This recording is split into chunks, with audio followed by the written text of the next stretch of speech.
నమస్తే, welcome to I dream. ప్రస్తుతం నాతో పాటు స్టూడియోలో ఉన్నారు నేషనల్ సెక్యూరిటీ స్టడీస్ చైర్మన్, మెటాస్టార్, అంతర్జాతీయ రాజకీయ వ్యవహారాల నిపుణులు డాక్టర్ రమేష్ కనిగంటి గారు. మాట్లాడుతున్నాం సార్తో. సార్ నమస్కారం. నమస్తే వల్లి గారు. నమస్తే. రమేష్ కనిగంటి గారు, అమెరికా, ఇరాన్, ఇజ్రాయెల్ ఈ యుద్ధం ఎప్పుడు ముగుస్తుందా, శాంతి ఒప్పందం ఎప్పుడు కుదురుతుందా అని చెప్పి ఆ దేశస్తులే కాదు ప్రపంచం అంతా ఎదురు చూస్తోంది. ఎందుకంటే ఆ ప్రపంచ సంక్షోభం దిశగా కదులుతున్నటువంటి పరిస్థితి నేపథ్యంలో ఎప్పుడు జరుగుతుందా అని చెప్పి అనుకుంటున్నప్పుడు ఒక వార్త బయటకు వచ్చింది. శాంతి ఒప్పందం ఇక ఫైనల్ స్టేజ్కి చేరిపోయింది, అధికారికంగా ఇంకా ప్రకటన చేయటమే తరువాయి అని వినిపిస్తోంది. నిజంగా శాంతి ఒప్పందం కుదిరిపోయిందా, లేకపోతే ఎప్పట్లాగా ఏదో కాలయాపన చేయటం కోసం ఇది బయటకు వచ్చినటువంటి వ్యవహారమా, ఏమంటారు? ముఖ్యంగా వలి గారు, ఐ డ్రీమ్ చూస్తున్న మన తెలుగు ప్రజలందరికీ మీ ద్వారా ఇవాళ 85వ రోజు యుద్ధం స్టార్ట్ అయ్యి ఫిబ్రవరి 28, 2026న అమెరికా, ఇజ్రాయెల్ కలిసి ఇరాన్ మీద దాడి చేసి అయతుల్లా ఖొమైనీని అంతమొందించడంతో మొదలైన యుద్ధము ఇవాళ 85వ రోజుకి వచ్చింది.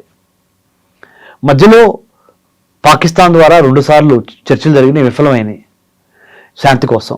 మళ్ళీ ఇప్పుడు మొన్న ఒక 1 week back American president Donald Trump China వెళ్ళి రావడం జరిగింది.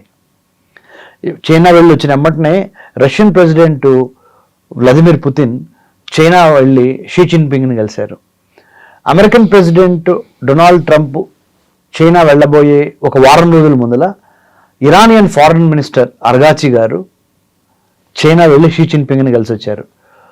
ఇవన్నీ చూస్తున్నప్పుడు మనకేమనిపిస్తుంది అంటే, ముఖ్యంగా అంతర్జాతీయ రక్షణ సంబంధాలు నేను స్టడీ చేస్తాను కాబట్టి ప్రపంచం మొత్తం చైనా గుప్పిట్లోకి వెళ్ళిపోయిన భావన కలుగుతుంది. అమెరికన్ ప్రెసిడెంట్ దగ్గర నుంచి, రష్యన్ ప్రెసిడెంట్ దగ్గర నుంచి, ఇరానియన్ ఫారెన్ మినిస్టర్ వరకు చైనా చెప్పిన మాట, చైనా యొక్క ఆమోద ముద్ర కోసము, చైనాని కనుక మనము ఒక కాన్ఫరెన్స్లో తీసుకుంటే మనము శాంతి ఒప్పందం కూడా సాధించవచ్చు అనేది ఇరానియన్ ఇది.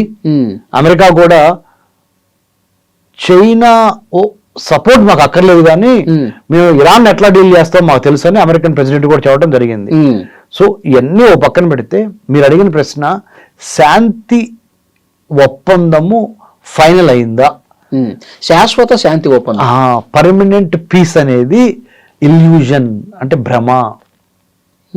అన్ఫార్చునేట్లీ, దురదృష్టవశాత్తు అమెరికాకి ఇరాన్కి మధ్య జరుగుతున్న యుద్ధము సపోర్టెడ్ బై ఇజ్రాయెల్ అమెరికాకి అగేన్స్ట్ ఇరాన్, ఇరాన్కి వ్యతిరేకంగా అమెరికాకి సపోర్ట్గా ఇజ్రాయెల్, అమెరికా కలిసి ఇరాన్ మీద చేస్తున్న యుద్ధంలో ఈ 85 రోజుల్లో కొన్ని వేల కోట్ల రూపాయలు ఇబ్బందులో ఉంది.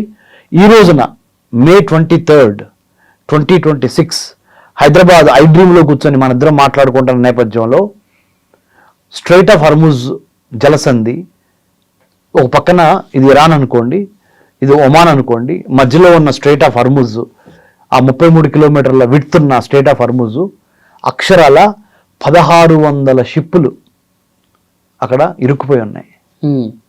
ఇంకా ఫ్రీ మూమెంట్ లేదు. 1600, ఇది అక్షర సత్యం, కావాలంటే మీరు సెర్చ్ చేసుకోండి నేను చెప్పింది. 1600 షిప్పులు ఇంకా అక్కడ స్ట్రాండ్ అయి ఉన్నాయి. అంటే మన దేశానికి కూడా అక్కడ ఆగినాయి సార్, కొన్ని వస్తున్నాయి అన్నారు, కొన్ని వస్తున్నాయి, కొన్ని ఆగినాయి. మొత్తం మీద ప్రపంచం మొత్తానికి సంబంధించిన 1600. అమ్మా. హిందూ మహాసముద్రంలో వలిగారు, మన తెలుగు ప్రజలకు తెలియాలి, 3 ఇంపార్టెంట్ జలసంధులు హిందూ మహాసముద్రంలో ఉన్నాయి. ఒకటి బాబెల్ మందేబ్ అని, ఈ పక్కన మీకు యెమెన్ తీసుకోండి, ఈ పక్కన జిబూతి అనే ప్లేస్ తీసుకోండి. ఎర్ర సముద్రం, సూయజ్ కెనాల్ ద్వారా, అట్లాంటిక్ సముద్రం ద్వారా మధ్యధరా సముద్రంలోకి, మధ్యధరా సముద్రంలో నుంచి, అంటే మెడిటేరియన్ అంటారు, మధ్యధరా సముద్రంలో నుంచి సూయజ్ కెనాల్ ద్వారా ఎర్ర సముద్రం రెడ్ సీలోకి, రెడ్ సీ నుంచి బాబెల్ మందేబ్ ద్వారా అరేబియా సముద్రంలోకి, అరేబియా సముద్రం నుంచి హిందూ మహాసముద్రంలోకి షిప్పులు ప్రయాణం చేస్తా ఇంత పెద్ద షిప్పింగ్ ఇండస్ట్రీ దెబ్బతింది. సో బాబెల్ మందేబ్ నెంబర్ 1 హిందూ మహాసముద్రంలో, నెంబర్ 2 స్ట్రైట్ ఆఫ్ హర్ముజ్, ఈ పక్కన ఇరాను, ఈ పక్కన ఒమన్ మధ్య 33 కిలోమీటర్లు విడుతున్న స్ట్రైట్ ఆఫ్ హర్ముజ్ జలసంధి ఒక 6 దేశాలకు సంబంధించిన ఆయిల్, న్యాచురల్ గ్యాస్ తీసుకొస్తుంది బయటికి. 50% of China needs comes from this part.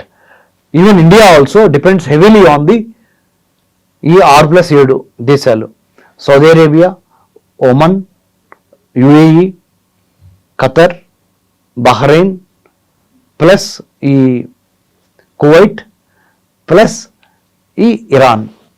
ఈ 7 దేశాలు 6+1 7, 6 గల్ఫ్ కోఆపరేషన్ కౌన్సిల్ కంట్రీస్, ఈ ఇరాన్. ఈ 7 దేశాల నుంచి వచ్చే చమురు ఈ స్ట్రైట్ ఆఫ్ హార్ముజ్ ద్వారా బయటికి రావాలి. భారతదేశానికి 50% డిపెండెన్సీ, 50 నుంచి 60% డిపెండెన్సీ ఇక్కడి నుంచి, చైనాకి 50% డిపెండెన్సీ ఇక్కడి నుంచి. సో ఇది రెండోది. హిందూ మహాసముద్రంలో రెండవ అతిపెద్ద జలసంధి అని చెప్పాను, స్ట్రైట్ ఆఫ్ హార్ముజ్. మూడవది అతి కీలకమైన జలసంధి, గాడ్ ఫర్బిడ్ అంటే దేవుడు మనల్ని క్షమించుగాక, ఎప్పటికీ ఇలాంటి పరిస్థితి రాకూడదు. ఏంటో తెలుసా? Strait of Malacca. Indonesia, Malaysia, సింగపూర్కి ఆ మధ్యలో నుంచి వెళ్ళే స్ట్రైట్ ఆఫ్ మలక్కా అనే జలసంధి మూసుకుపోతే 3 జలసంధులు త్రినేత్రాలు ఆ హిందూ మహాసముద్రంలో, Bab el Mandeb, Hormuz, strait of Hormuz, ఈ మలక్కా. ఈ 3 మూసుకుపోతే, ఒక్కటి మూసుకుపోయినందుకే, స్ట్రైట్ ఆఫ్ హార్ముజ్ జలసంధి మూసిపోయినందుకే, క్లోజ్ అయినందుకే, బ్లాకేడ్ అయినందుకే ఎంత ఇబ్బంది ఎదుర్కొంటే, మన ఇంట్లో వంటింట్లో గ్యాస్ దగ్గర నుంచి హోటల్ ఇండస్ట్రీలో జరిగే ఫుడ్ సప్లై చైన్ దగ్గర నుంచి, ఫ్రీడమ్ ఆఫ్ నావిగేషన్ షిప్స్ దగ్గర నుంచి, ఫుడ్ సెక్యూరిటీ, అగ్రికల్చర్ దెబ్బతింది. ఎందుకు?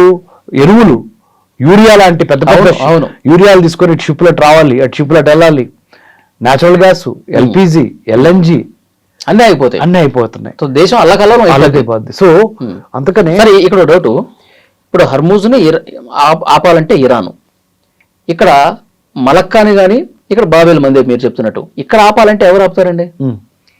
మంచి ప్రశ్న వేశారు. బాబెల్ మందేబ్ ఇటు యమన్ ఉందే, హౌతీ రెబల్స్, యమన్ కి అవతల పక్కన జిబూతి అని ఒక మిలిటరీ సైనిక స్థావరం ఉన్న ఒక ప్లేస్ ఉంది. ఈ రెండిట్లో అక్కడ ఏ గొడవ జరిగినా అది ఆగే పరిస్థితి ఉంటుంది.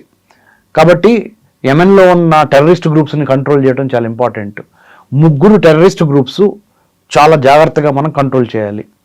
హౌతీస్, యెమెన్లో ఉన్న Houthis, Iran supported Houthis, Iran supported Hezbollah in Lebanon, Iran supported Hamas in Palestine. ఈ 3 ఇరాన్ డబ్బులు ఇస్తుంది. అలానే అమెరికా మంచిదని నేను చెప్పట్లా, అసలు చాలా వరకు ముజాహిద్దీన్స్ని దాని అవసరాలకు అనుగుణంగా సోవియట్ యూనియన్ని 89లో అక్కడి నుంచి తరివేయటానికి ఆఫ్ఘనిస్తాన్ నుంచి, అక్కడ లోకల్గా ఉన్న ఆఫ్ఘనిస్తాన్లో ఉన్న ముజాహిద్దీన్కి డబ్బులు ఇచ్చి ట్రైనింగ్ ఇచ్చింది ఎవరు?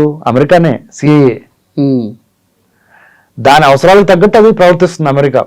అలాగని ఇరాన్ చెడ్డదని అమెరికా మంచిదని నేను చెప్పట్లా. ఓకే, రెండే. కానీ మీరు ఒక్కసారి ఒకటే అడుగుతున్నాం మన తెలుగు ప్రజలకి మీ ద్వారా.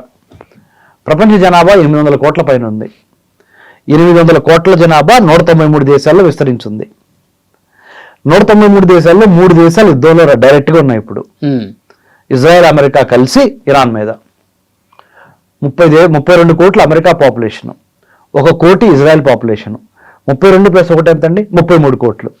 ఇరాన్ పాపులేషను ఒక 2 కోట్లు వేసుకోండి, లేదా 3 కోట్లు వేసుకోండి. అంతే ఎంత? 32 + 1 33 ప్లస్ ఒక 3 వేసుకుందాం. ఇరాన్ 35 కోట్లు అనుకుందాం. సార్ 40 కోట్లు అనుకుందాం.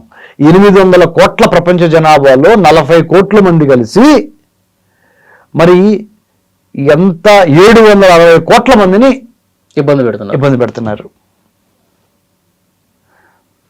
40 కోట్లు ఒక పక్కన అనుకుందాం, 760 కోట్లు ఒక పక్కన అనుకున్నాం. ఈ 760 కోట్ల మంది ఈ 40 కోట్ల మంది కొట్టుకుంటున్నారు 86 రోజుల నుంచి, దాన్ని ఆపలేకపోతున్నారు.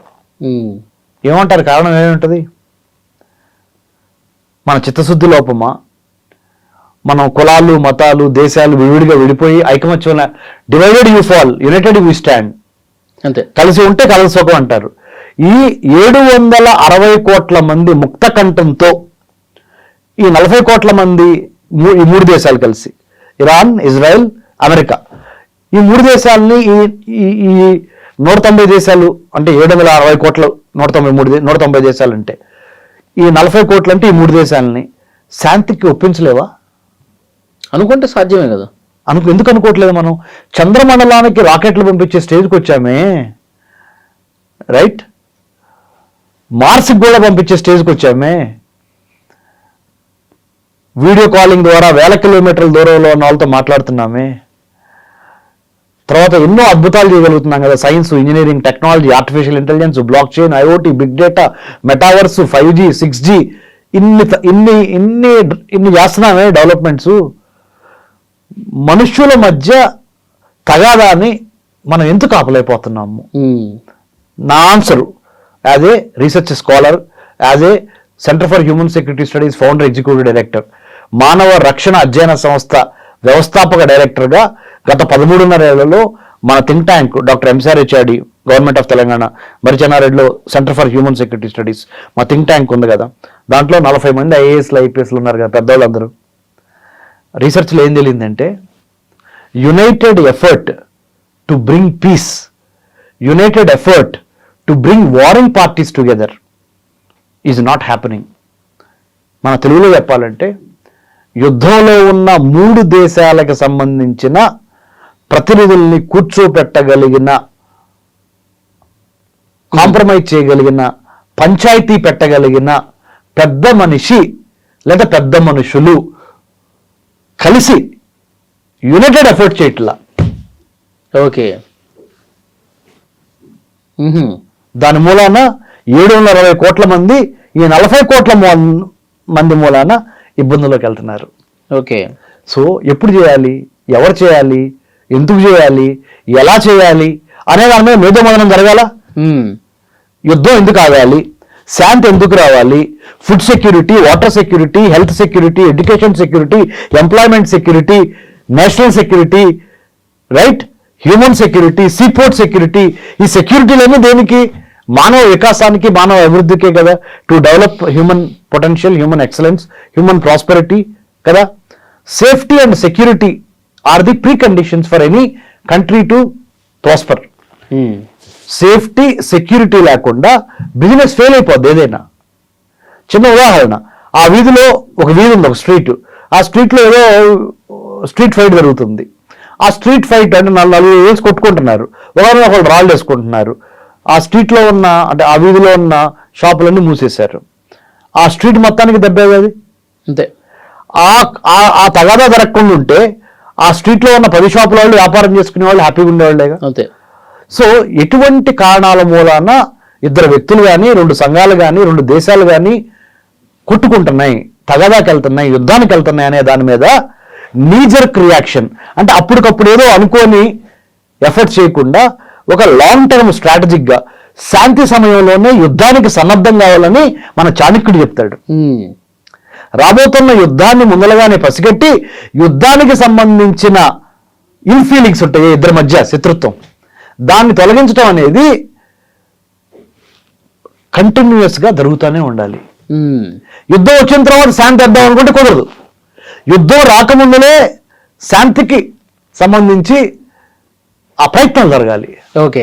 ఆ ప్రయత్నాలు జరగటంలో యునైటెడ్ నేషన్స్ ఫెయిల్ అయిపోతుంది. ప్రపంచ పెద్దన్న ఎవరు? ఐక్యరాజ్య సమితి, అమెరికా. ప్రపంచ పెద్దన్న అమెరికా. ప్రపంచానికి శాంతి తేవాలని క్రియేట్ చేసిన మండలం ఏంటి? ఐక్యరాజ్య సమితి, United Nations Organization. 1945 October December మధ్య మనం పెట్టాము. Let's say October 1945. రెండో ప్రపంచ యుద్ధం తర్వాత మొదటి ప్రపంచ యుద్ధం 14 నుంచి 18 వరకు జరిగితే, రెండో ప్రపంచ యుద్ధం 39 నుంచి 44 వరకు జరిగితే, 45లో మనం we started United nations to take care of the 190+ countries, right? So మరి యునైటెడ్ నేషన్స్ ఎందుకు ఫెయిల్ అవుతుంది? అసలు యునైటెడ్ నేషన్స్లో ప్రజాస్వామ్యం లేదు. చెప్పనా ఎందుకు లేదో చెప్పనా? P5 అని ఒక 5 కంట్రీస్ ఉన్నాయి. ఆ 5 కంట్రీసే 193 కంట్రీలు, 5 కంట్రీస్కే వీటో పవర్ ఉంది. మరి మిగతా కంట్రీస్ ఎందుకు తక్కువ? అప్పుడెప్పుడు 1945లో పెట్టిన రూల్ని ఇప్పటికీ అదే పాటిస్తా. భారతదేశం లాంటి ఒక గొప్ప దేశాన్ని, అతిపెద్ద ప్రజాస్వామ్యము, అతిపెద్ద లౌకిక రాజ్యము, అతిపెద్ద చరిత్ర కలిగిన దేశము, ప్రపంచంలో అతిపెద్ద జనాభా కలిగిన దేశము, అతిపెద్ద science, technology, engineering, mathematics, medicine చదువుకున్న దేశము, అతిపెద్ద యువత కలిగిన దేశం భారతదేశం. మరి భారతదేశానికి ఐక్యరాజ్య సమితి యునైటెడ్ నేషన్స్లో పర్మనెంట్ 5 వీటో పవర్ లేదు. మనల్ని ఆ 5లో లేకపోతే 5+1 మనం అవ్వలేదు. సో ఇలాంటి దేశాలకి ముఖ్యంగా మరి ప్రాతినిధ్యం పెరిగి భారతదేశం లాంటి దేశాలు మనము శాంతి కోసం ప్రయత్నం చేయాలి. ఓకే. సో ఇప్పుడు ఈ శాంతి ఏంటి వర్కౌట్ అవుతుందా కాదంటే? అవుదండి. ఎందుకు అవుదంటే cultural nationalism versus corporate nationalism అని 2 ఉన్నాయి. ఇరాన్ ఏమో కల్చరల్ నేషనలిజం అంటే కల్చర్ బేస్డ్గా వచ్చిన జాతీయవాదం, సంస్కృతి, సంప్రదాయము, నాగరికత వీటి మీదుగా వచ్చింది cultural nationalism. Culture as the most important element of that nationalistic feeling. అమెరికాది కార్పొరేట్ నేషనలిజం. అమెరికా వయసు ఎంత? 250 ఏళ్ళు. How old is America as a nation state? 250 years. That's all. 1776 4th July it was born. Now 2026 America age is 250 years old, whereas Iran is existing for 5000 years old as a civilization, నాగరికత. It is unfortunate కొంతమంది ఛాందసవాదులు అది Islamic రెవల్యూషన్గా తీసుకురావటము అది ఈ మధ్యలో వచ్చింది 79లో. ఇది ఈ Ayatollah Khomeini time దగ్గర నుంచి.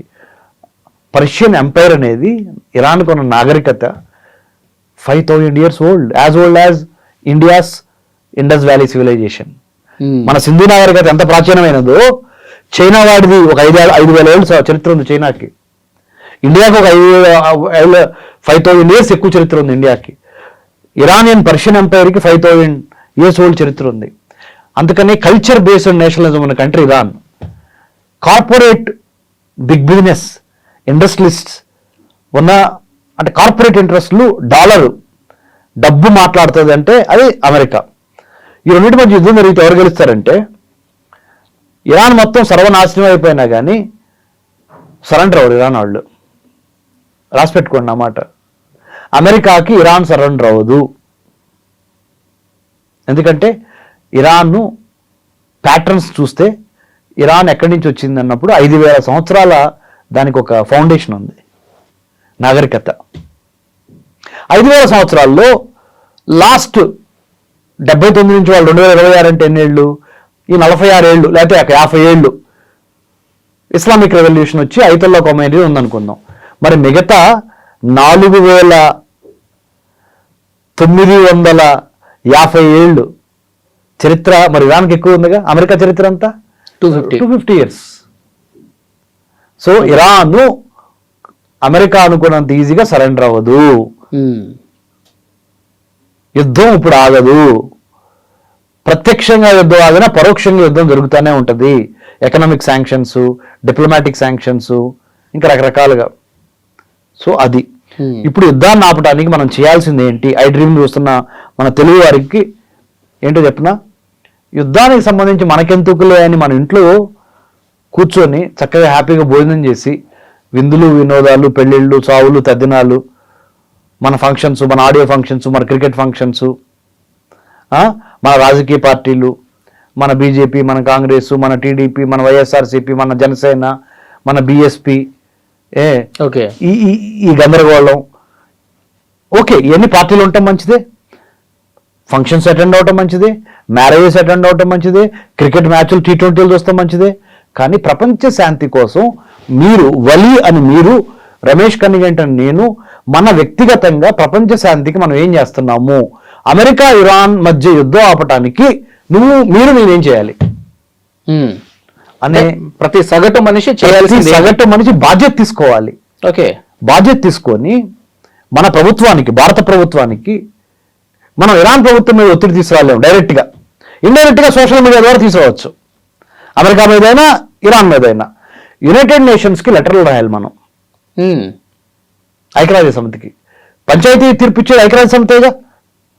193 దేశాలకి panchayat. We are all members of United nations కదా బ్రదర్. మరి మనం రాయాలి. మీరు అడగొచ్చు, రాస్తే పెద్ద సీరియస్ తీసుకుంటారని. అవద్దు. కృష్ణుడు ఏం చెప్పాడు? మీకు మీ కర్మ మీరు చేయండి. గీత సారాంశం ఏంటి sir? You do your duty. You do your action, result will be taken care. నువ్వు యాక్షన్ చేయకుండా రిజల్ట్ యాడ్ నుంచి వచ్చింది నీకు? కరెక్ట్. నీ ప్రభుత్వానికి రాయి, ప్రధానమంత్రి గారికి రాయి, పిఎంఓ ఆఫీస్ ఉందిగా, prime ministers office, government of India, send an email to honourable prime minister, sir you take proactive reaction వద్దు సార్, మనకి ఒక అడుగు మనమే ముందుకేద్దాం సార్, మనమే శాంతి ఒప్పందం కుదుర్చడానికి ప్రయత్నం చేద్దాం. ప్రపంచంలో భారతదేశం 2047 కల్లా ప్రపంచంలో నెంబర్ 1 అవ్వాలనుకుంటుంది కదా సార్, వికసిత్ భారత్ 2047. లీడర్షిప్ అంటే ఏంటి సార్? Demonstrative leadership. నాయకుడు అంటే సాహసం చేయాలా, ధైర్యం చేయాలా, ముందు చూపు ఉండాలా, అన్ని బేరీజు వేసుకొని ప్రపంచ దేశాలకి నెంబర్ 1గా మన భారత్ ఎదగాలి అంటే శాంతి తీసుకురావడానికి భారత్ తన వంతు ప్రయత్నం చేసిందా లేదా అనేది చాలా ఇంపార్టెంట్ సార్ అని ప్రధానమంత్రి గారికి రాసి మన సోషల్ మీడియాలో ఓకే, మనము దీని మీద కామెంట్స్, వార్ ఆగిపోవాలి, పీస్ రావాలి అని అట్లీస్ట్ ఒక కామెంట్ సోషల్ మీడియాలో, ఫేస్బుక్లో పెట్టండి, ట్విట్టర్లో పెట్టండి, ఇన్స్టాలో పెట్టండి. వంటలు, వార్పులు, లేకపోతే ఆడియో ఫంక్షన్లు, క్రికెట్ మ్యాచ్లు, ఈ డాన్సులు చూస్తున్నారు కదా వీడియోస్, మిలియన్స్ ఆఫ్ వ్యూస్ చూస్తున్నారుగా. హైదరాబాద్ బిర్యానీ బాగుందా, పలానా చోట ఇరానీ బిస్కెట్ బాగుందా, ఎక్కడ బట్టలు కొనాలి చేస్తున్నారు కదా. దాంతోపాటు మీరు కూడా చెప్పండి మరి, ఇది యుద్ధం ఆగాలి, అమెరికా ఇరాన్ మధ్య శాంతి రావాలి అనే దానికోసము ప్రధానమంత్రి మోదీ గారు తన యొక్క కేంద్ర మంత్రి మండలితో కలిసి ప్రొయాక్టివ్గా యునైటెడ్ నేషన్స్ మీద ఒత్తిడి తీసుకురావాలి. అవసరమైతే ఇండియా కూడా డైరెక్ట్ యాక్షన్లో దిగి కొట్టుకుంటున్న ఇద్దరిని, అమెరికాని ఇరాన్ని నచ్చజెప్పే ప్రయత్నం విపరీతంగా చేయాలి. పైపైన చేయటం కాదు, కడుపు చించుకొని లోపల నుంచి కసితో చేయాలి అని ఒక సెంటెన్స్ పెట్టండి. అప్పుడు మీ గ్యాస్ సిలిండర్ ధర తగ్గిద్ది, ఎల్పిజి ధర తగ్గిద్ది, అంతే, ఫుడ్ సెక్యూరిటీ ఇబ్బందులు పోతాయి, ఫుడ్ ఇన్సెక్యూరిటీ ఇబ్బందులు, అగ్రికల్చర్ ఇన్సెక్యూరిటీ, ఇక అన్నీ. సో నేను ఏమంటున్నానంటే యాక్షన్, మాటలు కాదు నాయకత్వం అంటే చేతలు. ప్రతి భారతీయ పౌరుడు, పౌరురాలు గాల్లో దీపం పెట్టి దండం పెట్టకుండా తమ వంతుగా ఒక చిన్న విన్నపము, ఒక సెంటెన్స్. మళ్ళీ ఈ ప్రశ్నలో వద్దు, డాక్టర్ రమేష్ కన్నిగంట గారు దాని మూలాన ఏమవుద్ది, మనకేమొచ్చిద్ది, ముందర పని చేయండి రాబాబు, చెప్పింది చేయండి. మీరు ఏమొచ్చిందో దేవుడు చూస్తాడు. అది నా యొక్క సలహా.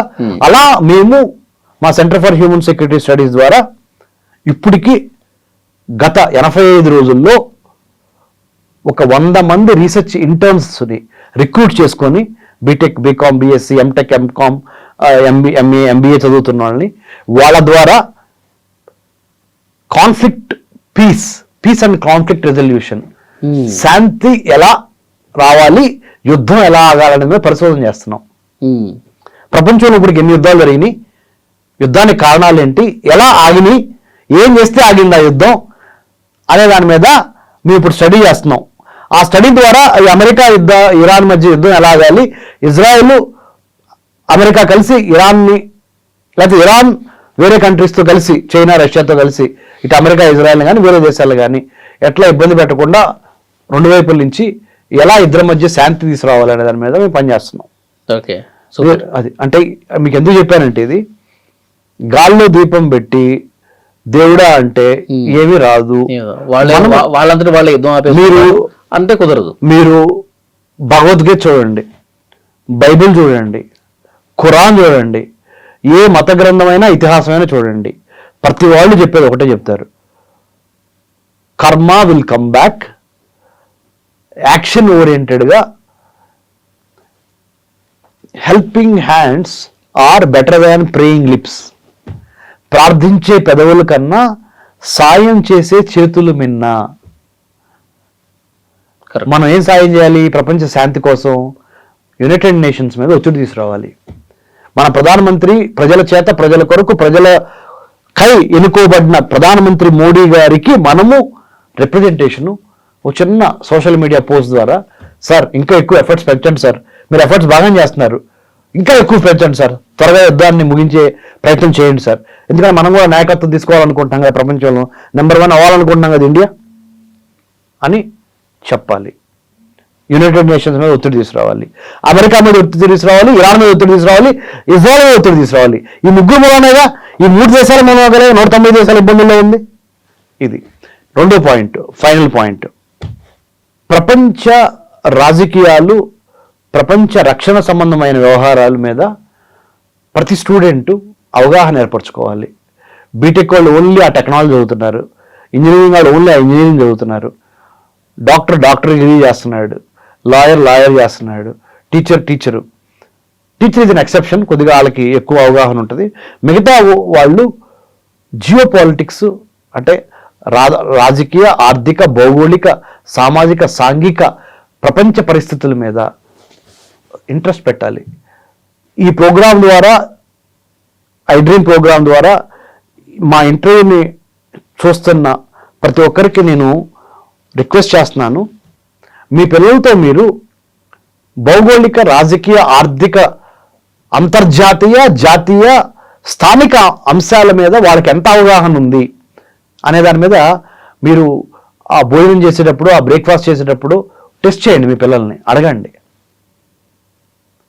అసలు ఆఫ్రికా ఎక్కడుందిరా, ఆస్ట్రేలియా ఎక్కడుంది, పాపా న్యూగినియా ఎక్కడుంది, అంటే భౌగోళికంగా అమెరికా ఎక్కడుంది, ఏ ఖండంలో ఉంది, భారతదేశం చుట్టుపక్కల ఉన్న దేశాలన్నీ, మన ఇంటికి ఎన్ని గజాలు ఉన్నాయో తెలుసు మీకు, మన రోడ్డుకి ఎన్ని ఎంట్రీ ఎగ్జిట్ పాయింట్లు ఉన్నాయో తెలుసు. కానీ మరి భారతదేశానికి ఎన్ని వేల కిలోమీటర్ల బౌండరీ ఉందిరా, భారతదేశం ఎంత పెద్దది, ఎన్ని రాష్ట్రాలు ఉన్నాయి, అందుట్లో ఎన్ని కోస్తా రాష్ట్రాలు ఉన్నాయి, 15,000 కిలోమీటర్ల భారతదేశానికి బోర్డర్స్ ఉన్నాయి, 11,098 కిలోమీటర్ల భారతదేశానికి కోస్తా తీరం ఉంది, 9 కోస్తా రాష్ట్రాలు ఉన్నాయి, 12 మేజర్ పోర్ట్లు ఉన్నాయి, 200 నాన్ మేజర్ పోర్ట్స్ ఉన్నాయి. Ports are the gateways to the country.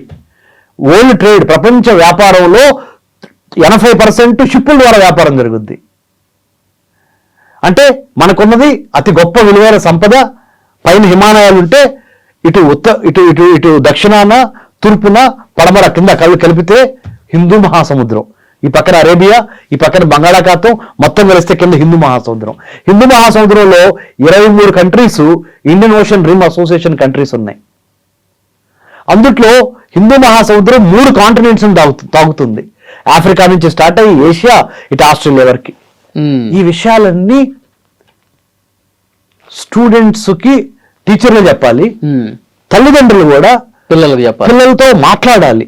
ఇవి మాట్లాడకుండా మనకి ఇన్ని పొలాలు ఉన్నాయి, మనకి ఇన్ని స్థలాలు ఉన్నాయి, నువ్వు బాగా చదువుకుంటే నీకు ఎంత జాబ్ వచ్చింది, కట్నము, ఈ మంచి చెడు, లేకపోతే నువ్వు బాగా చదువుకోయా, అమెరికా వెళ్ళి సెటిల్ అయ్యాయా, ఆ నుంచి మాకు ఇన్ని $1 పంపించాయా, లేకపోతే పక్కన వాళ్ళు యూకేలో ఉన్నారంటయ్యా, నెలకు 3 లక్షలు ఇంటికి పంపిస్తున్నారు. నువ్వేమో అరే దేశం కోసం కొన్ని లక్షల మంది ప్రాణాలు త్యాగాలు చేశారు మన భారతదేశం కోసం. ఏమో ఇక్కడ కూర్చొని, ఇక్కడ చదువుకొని, ఇక్కడ ఐఐటీల్లో, ఇక్కడ ఐఎంలో, ఇక్కడ ఎన్ఐటీల్లో, ఇక్కడ కాలేజీలో చదువుకొని నువ్వు అక్కడికి వెళ్ళి సైబర్ కూలీగా పనిచేయటం బాబు. సెకండ్ క్లాస్ ట్రంప్ చేసే పాలసీల మూలాన మనకి ఇక్కడ నిద్రలేని రాత్రులు ఏంట్రా బాబు. ఈ ప్రోగ్రామ్ చేస్తున్న వాళ్ళకి నేను చెప్పేది అర్థమవుతుంది. ఎంతమంది మీ కొడుకుల్ని, కూతుల్ని ఎడ్యుకేషన్ లోన్స్ తీసుకొని ఆ దేశం పంపించారు, మీరు గుండెల మీద చేసుకొని చెప్పండి ఎంతమంది మీ పిల్లలు అక్కడ అల్లాడిపోతున్నారు. కంపల్సరీ ప్రాక్టికల్ ట్రైనింగ్ దొరకదు, ఆప్షనల్ ప్రాక్టికల్ ట్రైనింగ్ దొరకదు. ఎంఎస్ అయిపోద్ది, ఎంఎస్ నుంచి F1 స్టూడెంట్ వీసా మీద వెళ్తారు, దాని నుంచి H1B రాదు, అక్కడి నుంచి వదిలి రాలేరు మీ పిల్లలు. మీరు ఇక్కడి నుంచి ఎదురు డబ్బులు పంపించాలి, పరువు నష్టం అనుకుంటారు, అమ్మా నాన్న ఫీల్ అవుతారని వాళ్ళు చెప్పరు, వస్తే చుట్టుపక్కల అనుకుంటారు, మీరు ఫీల్ అవుతున్నారు. నాకు ఫోన్ కాల్స్ వస్తున్నాయి. నాకు ఎంతమంది తల్లిదండ్రులు ఫోన్ కాల్స్ చేస్తున్నారంటే 2025 జనవరి నుంచి, ట్రంప్ ఎప్పుడైతే అధ్యక్షపేట ఎక్కారు అప్పటి నుంచి నిరుద్యోగం అమెరికాలో లక్షల రూపాయలు లోన్లు తీసుకొని ఇక్కడ ఇండియన్ బ్యాంక్స్ నుంచి మన తల్లిదండ్రుల పిల్లల్ని అక్కడ పంపించారు. అవసరమైంది తమ్ముడు. ఒక 2 ఏళ్ళు అంటే ట్రంప్ వెళ్ళిపోతాడు. చాలా వరకు ఈ నెగిటివిటీ తగ్గుద్ది. అప్పుడు మన వాళ్ళకి బాగుంటుంది. అక్కడ రివర్స్ బ్రెయిన్ డ్రైన్ అయ్యింది వలి బ్రదర్. రివర్స్ బ్రెయిన్ డ్రైన్ అయ్యి అమెరికాలో సెటిల్ అయిన వాళ్ళందరూ నన్ను నమ్ము. అమెరికాలో సెటిల్ అయిన భారతీయులందరూ ఇంక్లూడింగ్ తెలుగు వాళ్ళు ఇవాళ నుంచి ఇంకొక 10 ఏళ్ల లోపల పెట్టాబేడా సర్దుకొని భారతదేశానికి రాకపోతే గనక చూడండి. ఎందుకో తెలుసా, అలాంటి గొప్ప దేశం మంది ఇప్పుడు ప్రస్తుతానికి అక్కడికి ఎందుకు వెళ్ళారంటే వీళ్ళు dollar and standard of living అంటారు. డిడాలరైజేషన్ జరుగుతుంది ప్రపంచవ్యాప్తంగా. America is not a rising power, America is a waning power. America తన ప్రాబల్యాన్ని క్రమక్రమంగా కోల్పోతుంది. మన ట్రంప్ వెళ్ళి చైనాలో కూర్చున్నప్పుడు ట్రంప్ ఎలా కూర్చున్నాడు తెలుసా? ఉమ్. చైనా అధ్యక్షుడు ముందు ఎట్లా కూర్చున్నాడు? ట్రంప్ ఎలా కూర్చుంటాడు అసలు మామూలుగా? ఇలా కూర్చుంటాడు. ఎలా షేక్ హ్యాండ్ ఇలా పట్టుకో అంటాడు. ఉమ్. చైనీస్ ప్రెసిడెంట్ షీ జిన్పింగ్ ఇట్లా అల్లా ఉన్నట్టు పట్టుకొని వదిలేశాడు. చైనీస్ ప్రెసిడెంట్ ఏమన్నాడు తెలుసా అమెరికన్ ప్రెసిడెంట్ తో? మనము రైవల్స్ గా ఉండకూడదు, పార్ట్నర్స్ గా ఉండాలన్నాడు. మనం శత్రువులం కాదు, కలిసి పని చేయాలని చెబుతున్నాడు. ఈయన కూడా అదే అన్నాడు, ట్రంప్ కూడా. కానీ ఒక మాట అన్నాడు చైనీస్ ప్రెసిడెంట్, తుసిడైట్స్ ట్రాప్ అన్నాడు. ఉమ్. తుసిడైట్స్ ట్రాప్ అంటే అది ఒక గ్రీక్ హిస్టారికల్ నేపథ్యంలో, గ్రీక్ మైథాలజీ హిస్టారికల్ నేపథ్యంలో చెప్పారు మీరు కదా. తుసిడైట్స్ ట్రాప్ అంటే ఏంటంటే ఒక రైజింగ్ పవర్ కి ఆల్రెడీ ఎమర్జింగ్ పవర్ కి మధ్య గనక యుద్ధం జరిగితే, ఒక ఎదుగుతున్న కంట్రీకి, ఒక ఎదుగుతున్న దేశానికి, ఆల్రెడీ ఎదిగిన దేశానికి మధ్య యుద్ధము చాలా వినాశనానికి దారితీసింది. కాబట్టి మన ఇద్దరం కొట్టుకోవద్దు. మీరు నెంబర్ 1 అమెరికా, మీరు number 2 China. We should not fight. If we fight it's a disaster అని చైనీస్ ప్రెసిడెంట్ చెప్పాడు. అంటే నర్మగర్భంగా ఏం చెప్పాడంటే, తైవాన్ విషయంలో నువ్వు గనక సపోర్ట్ చేసావు అనుకో, ఎవరికి? తైవాన్ని, చైనాకు వ్యతిరేకంగా mister America, mister president Trump, మనిద్దరం కొట్టుకోవాల్సి వస్తుంది.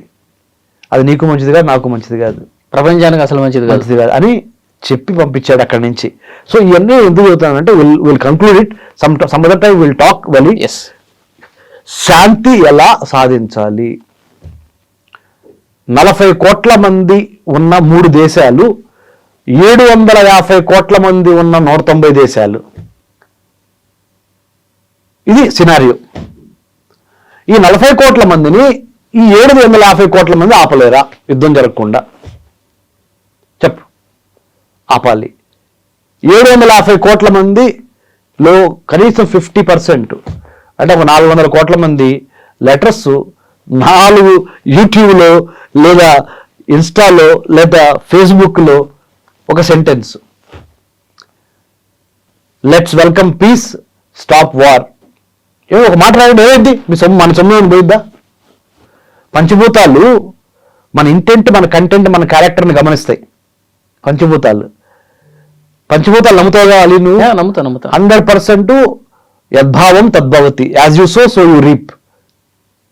750 కోట్ల గుండెల్లో నుంచి శాంతి వచనం వస్తే 40 కోట్ల మంది తల ఒగ్గాల్సిందేగా. అంతే.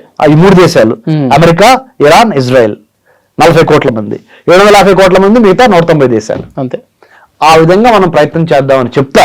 Sure brother, I want to really thank you for inviting me. Next time ఇంకొక అంశంతో మళ్ళీ కలుద్దాం సార్. చాలా మంచి ఇన్ఫర్మేషన్ ఇచ్చారు రమేష్ కనగంటి గారు. Thank you very much. Thank you sir. జై హింద్.